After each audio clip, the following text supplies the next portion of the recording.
गुजरात के 33 जिलों की जोन अनुसार सूची तैयार की गई है। रेड जोन में 9 जिले हैं, जिसमें अहमदाबाद, सूरत, बड़ौदा, गांधीनगर, बनासकांठा, पंचमहाल, आनंद, अरवली और भावनगर शामिल हैं।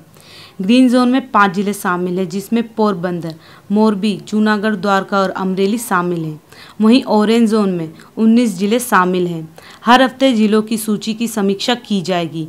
वहीं केंद्र सरकार राज्यों की जोन की संख्या बढ़ा सकेगी, लेकिन केंद्र द्वारा जारी की गई सूची में जोन घटा नहीं सकेगी। वहीं गुजरात के 9 जिले रेड जोन में शामिल हैं।